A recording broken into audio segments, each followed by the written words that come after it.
gracias a los tres, sobre todo por la claridad de vuestras exposiciones y haber sido absolutamente rigurosos con el tiempo, y esto nos permite ahora pues tener por delante casi media hora de debate con la sala, así que seguro que hay muchas preguntas. Adelante. Todos al mismo tiempo no, de uno en uno.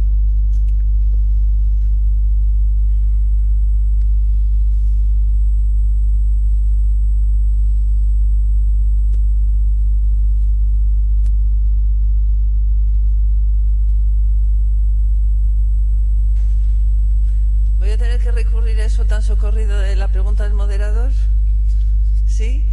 Bueno, vamos a ver. Entonces, a mí me gustaría preguntarte, Juan Antonio, yo creo que con la perspectiva que has tenido de todos estos meses de buscar y buscar evidencias, ¿qué nos aconsejas? O sea, una de las cosas que yo creo que has visto, yo estoy en mi centro de salud, ahora mismo salgo de esta charla y digo, pues yo quiero investigar en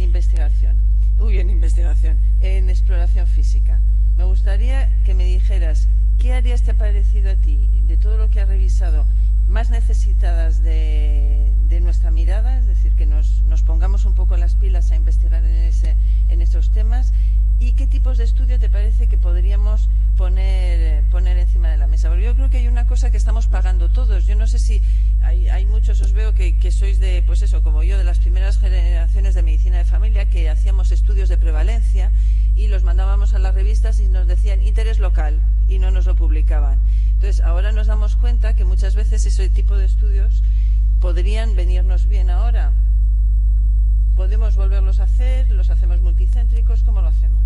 Yo creo que es necesario contar con datos de prevalencia, pero con el sentido de diagnósticos finales y con unos criterios estandarizados de diagnóstico a partir de los síntomas y signos de los pacientes que nos consultan.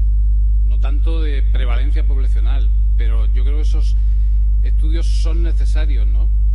Y plantearía, y hay muchos signos que están poco trabajados en el sentido de la validación. Yo he aportado el capítulo del dolor del pie, pero por ejemplo en el ojo rojo no hay tampoco datos ni muchos estudios que nos permitan conocer ni la prevalencia ni la validez de determinados signos en el diagnóstico de una conjuntivitis bacteriana, y así yo creo que hay muchísimos ejemplos de poder desarrollar, ¿no? Yo creo que el consejo o la recomendación sería hacer estudios multicéntricos, porque cuando uno calcula el tamaño de la muestra necesaria y sobre todo en patología que puede ser de una baja prevalencia o un nivel de confirmación diagnóstico bajo, nos van a hacer el cálculo del tamaño de la muestra será un número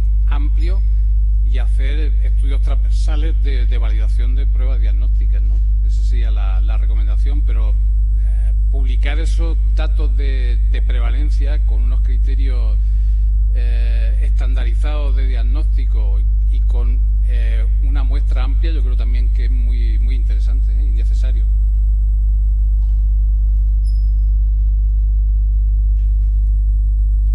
Hola, buenos días.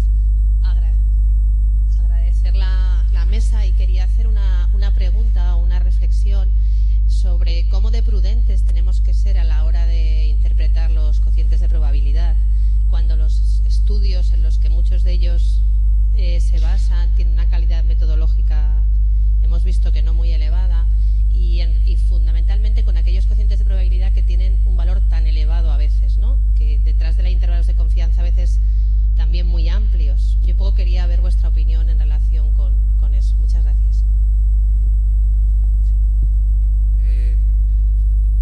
¿Cuánto de prudentes? Pues mucho, muy prudentes.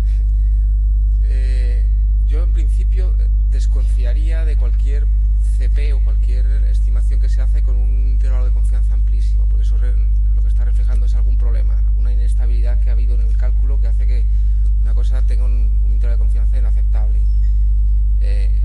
En cuanto a la calidad metodológica, sin querer marcar una línea de máximo, es decir, pero si no la respuesta es muy difícil.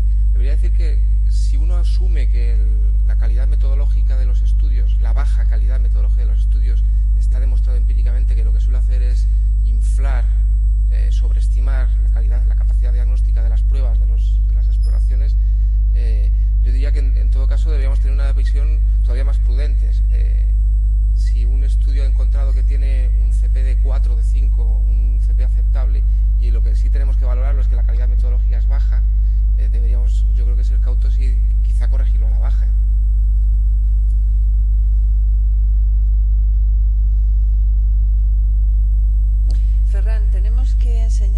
a los residentes de manera exhaustiva la exploración física por aparatos y por sistemas?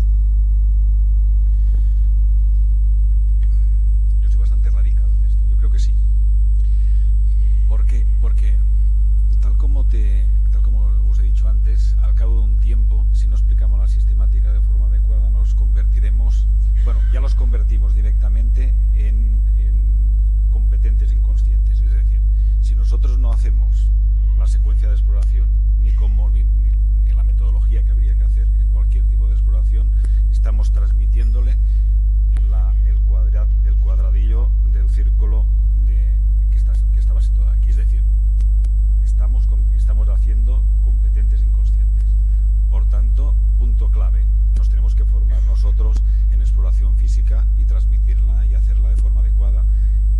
Si explicamos cómo explorar una rodilla, hay que explicarla y hay que aprendan a cómo se explora adecuadamente, ¿no? Y cómo poder sacar el máximo rendimiento de aquella exploración, ¿no? Por tanto, alerta con la supuesta maestría, ¿eh? Yo prefiero ser más un competente consciente que, por supuesto, que un competente inconsciente. Es decir, por tanto, yo creo que sí, que ahí tenemos que volver otra vez a que un paciente, cuando hay que explorarlo, hacer una exploración respiratoria, primero tenemos que desnudarlo y auscultar los campos y hacerlo con la sistemática adecuada. Y ya os decía en forma de broma, ¿no? Lo desvestimos, le subimos la camisita y punto. Y a lo mejor nos estamos olvidando de auscultar por delante y ahí es allí donde hay el problema. Por tanto, sí, rotundamente que sí. No sé qué piensa la sala, pero yo soy en este término radical, ¿no? A veces por el tema aquel de que o somos utópicos radicales o no conseguimos los cambios, ¿no? De todas maneras, yo creo que con el gran esfuerzo que habéis hecho de síntesis, de recopilación de información en esta guía, debería ser útil en el sentido de elegir aquellas exploraciones en las que han demostrado eficacia, en las que han sido bien evaluadas y van a ser más rentables, y también incluso hacer algo parecido a lo que hace el NICE cuando dice do not do. Es decir, probablemente habréis descubierto algunas exploraciones que deberían ser desterradas de la práctica. Se destierran solas porque se abandonan, pero quizás sea un buen momento también para aprovechar y hacer algo más ambicioso, es decir, estas sí, y se hacen y fomentar que se hagan desde el punto de vista, digo, de rentabilizar el esfuerzo que habéis hecho en la guía. Hola. Yo quería preguntar una cosa que... Menos mal. Bueno, faltaría más, ¿no? Que no preguntes si estoy en una sesión. Vamos a ver, normalmente yo creo que muchas veces exploramos menos, y esto es una opinión, la vagancia es un hecho, pero también es un hecho de que la manera en que nos han enseñado la exploración es una manera sistemática y exhaustiva, que era un horror. Es decir, explórelo usted todo, aunque venga por otra cosa. Era aquello que te enseñaban la sistemática, que en algunos aspectos está muy bien, pero la exhaustividad no hace falta, probablemente. Igual que no preguntamos si a una persona le duele el pie, si viene por un motivo que no tiene nada que ver, no hay ninguna necesidad de explorar según qué. Mi pregunta es, a las personas que han preparado todo esto, ¿exploran más probablemente? Quisiera saber si esto ha cambiado su práctica clínica. Es decir, si ahora, por ejemplo, Ferran me dice, pues ahora exploro más que antes, ¿y realmente gasta más tiempo? ¿O es que como ha seleccionado las exploraciones adecuadas, obtiene más información con un poquito nada más de dedicación más? Esa es lo que yo me gustaría saber, porque tengo esa sensación, pero yo no lo he probado, aún me tengo que leer todo el libro. Entonces, las personas que ya no han tenido la oportunidad de verlo, me gustaría conocer cuál es su reflexión al respecto. No he hecho un estudio particular de caso único. Mi impresión es que sí, que exploro más. ¿Dedico más tiempo? Sí. ¿Me supone alargarme algo en la consulta? Puede ser. ¿Qué he notado? Pues que a lo mejor ahorro más pruebas diagnósticas.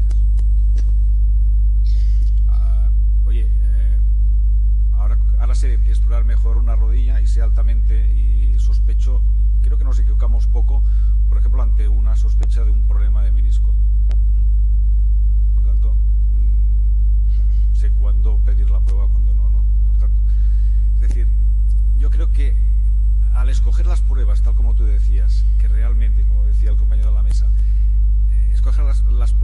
realmente son las más útiles, las que nos van a ser más eficientes, porque tiene que ser así. Si utilizamos más utilidad, seguro que acabarán siendo más eficientes. Al final, yo creo que esto va a favor nuestra y a favor del paciente. Ya sabes que mientras más pruebas diagnósticas le vamos a pedir, más riesgo es para el paciente. Yo no sé si no me he explicado bien, pero en cuanto a sistemática y rigurosidad, quiero decir que si viene uno por un pie no le voy a auscultar, ¿entiendes?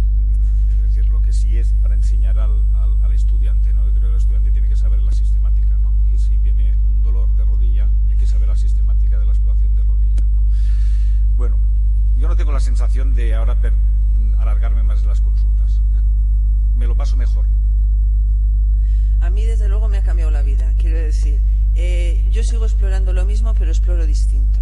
O sea, cosas que antes hacía, he dejado de hacerlas. Y cosas que no sabía que existían, o sea, yo en mi vida había medido la altura de la íngea o me había planteado hacer el espacio cricomentoniano en alguien que me dice que ronca como un búfalo por las noches y que no duerme por el día, y resulta que si tiene más de 1,5, resulta que no tengo que hacer nada, no tengo que pedir una polisomnografía. Es decir, que lo que hace es acercar una serie de herramientas que las tenemos allí y sí que cambia de alguna manera la práctica. Lo que está claro es que tenemos que explorar. Y luego lo que tú planteas, lo dice Sackett y lo cuenta muy bien.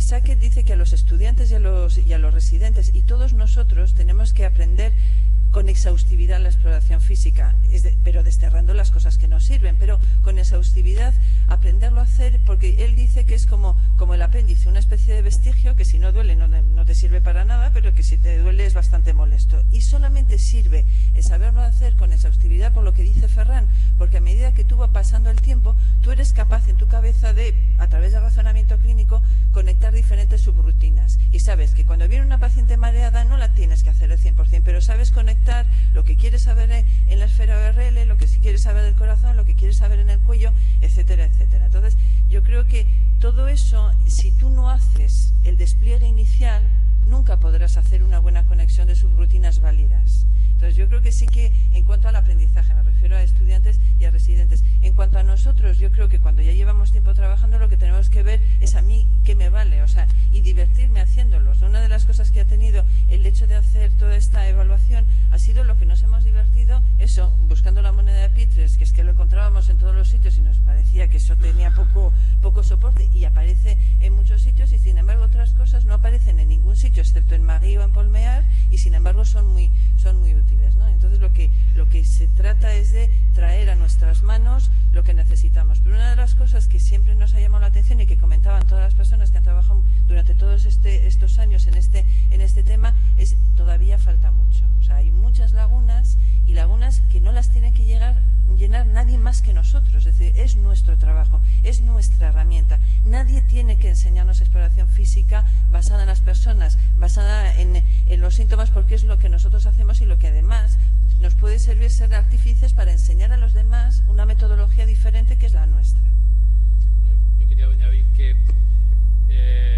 hay estudios y hay intentos de revisión sistemáticas que luego se quedan en revisiones narrativas, pero que había una que empezaba justo con ese título, ¿no? ¿Qué debemos enseñar respecto a la exploración física de auscultación del tórax, ¿no?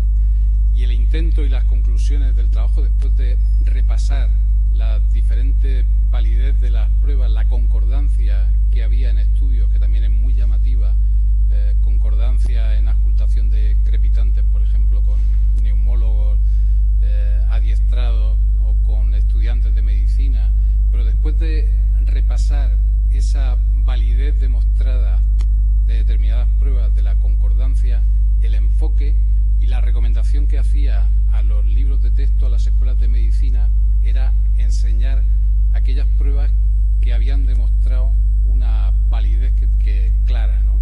Y centrar el esfuerzo y el enfoque en esas pruebas, ¿no? El problema es con tantísimas que hay, sobre las que no tenemos esa información, ¿no? Y no por ello creo yo que haya que dejar de hacerlas, pero sí aquellas en las que hay información que no es de utilidad. Una pregunta. Yo tenía una cuestión. A raíz de lo que ha comentado Javier Zamora sobre la despejar la incertidumbre,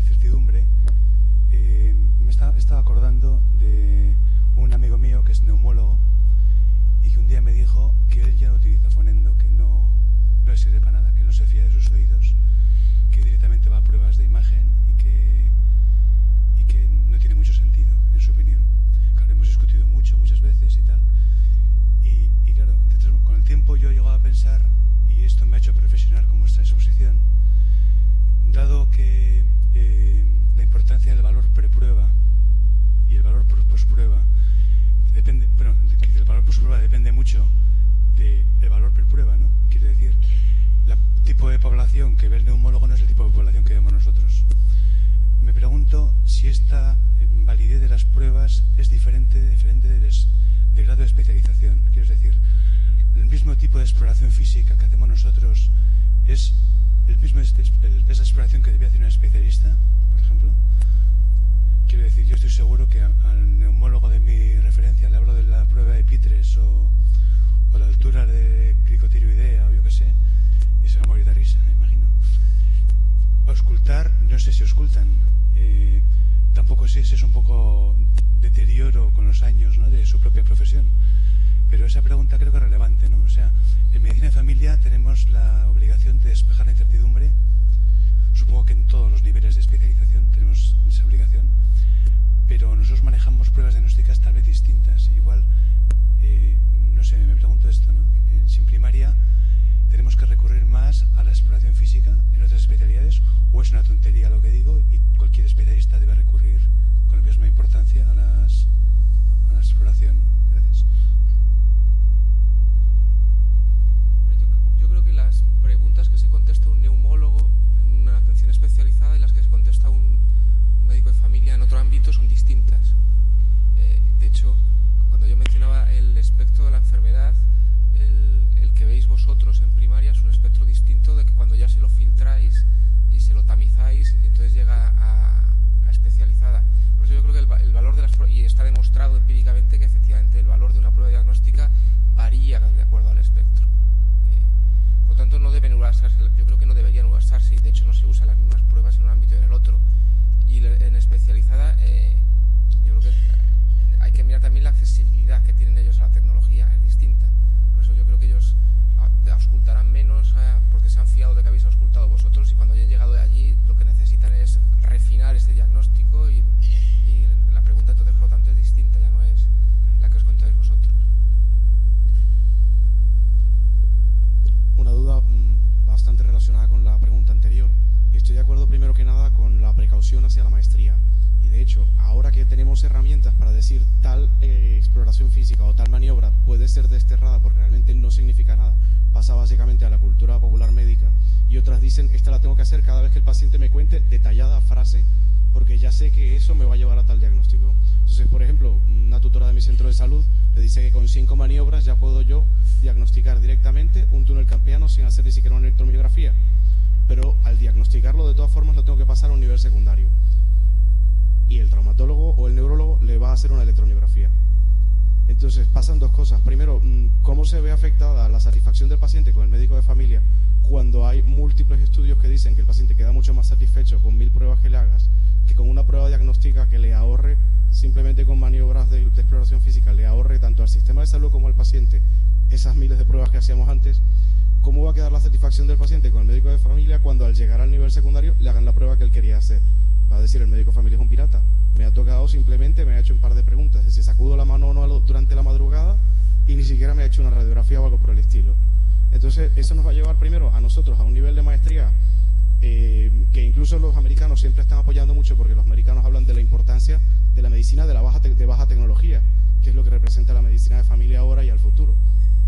Pero al mismo tiempo la superespecialización de la medicina en España, por ejemplo, va a llevar a que si yo digo que tengo un coeficiente de probabilidad de que tal prueba da tal diagnóstico, el especialista de otra rama me va a decir también, sí, pero esta prueba también tiene un coeficiente de probabilidad similar al tuyo, pero yo la tengo que hacer. Entonces, ¿cómo quedaría eso un poco en el aire? Si no lo contestáis, lo contesto yo. Lo contesto yo, porque además es que soy su tutora, con lo cual... La de las 5 maniobras. Bueno, vamos a ver. Si tú haces esas 5 maniobras y demuestras que tienes un túnel carpiano y le evitas a ese paciente la bonita prueba de la electromiografía, que es una dulzura y que además debe de gustar mucho que a uno le pinchen y le den descargas, evidentemente si tú sabes que lo tiene y sabes que poniendo una férula de descarga nocturna y lo puedes resolver en un 50% de los casos, a lo mejor es que hasta le resuelves el problema sin necesidad de hacer ninguna prueba. Con lo cual, los pacientes son todo menos tontos. Es decir, si descubren que tú tienes una capacidad y le resuelves el problema, evidentemente pueden necesitar más cosas si ven que tú no resuelves el problema. Pero si tú terminas resolviendo ese problema, evidentemente tú estás estás siendo altamente resolutivo, has apostado por la salud de ese paciente, has evitado gastos, has evitado desplazamientos, porque eso de pensar que es que les encanta ir al segundo nivel, no. Yo creo que estamos consiguiendo que las cabezas vayan cambiando, porque hay mucha gente que dice, y esto no me lo puedes resolver tú. Y esa conciencia ya poco a poco se va creando, es decir, todavía tenemos muchas cosas y mucho camino que hacer, pero evidentemente si nosotros somos capaces de hacer que eso funcione y lo que hacemos es seleccionar al paciente que tiene que saltar al segundo nivel, primero, has hecho bien para el paciente, lo has hecho bien tú, has hecho bien para el paciente, para su salud, has bajado el gasto al nivel sanitario porque probablemente tú con hacer esa intervención un 50% ya de los casos no los mandas al segundo nivel y el que ya mandes es que se merece, entre comillas, una electromiografía. Con lo cual yo creo que no solamente no perdemos, sino que ganamos. ¿He contestado suficientemente? Como paciente, puedo hablar como paciente. Se lo dije antes en la mesa cuando estábamos presentándonos a Verónica, que yo trabajando en un hospital tengo acceso, y además tengo mi despacho al lado de la gente de rayos, tengo acceso a cualquier tecnología médica y me declaro yo cliente de primaria, de hecho, siempre y cuando lo que dice Verónica me resuelvan el problema y ante un problema gastrointestinal no me manden un enema opaco. Eso lo digo con que me ahorran pruebas y efectivamente no me van a irradiar o no me van a hacer una colonoscopia, pero me mandan un enema opaco, no es la mejor práctica. Entonces, digamos, si vosotros hacéis bien vuestro trabajo, yo creo que el paciente debe confiar en su médico y debe valorar efectivamente el ámbito de atención primaria, que es excelente en España. O sea, que yo creo que no son tontos y deben aprender que también si ellos no pueden elegir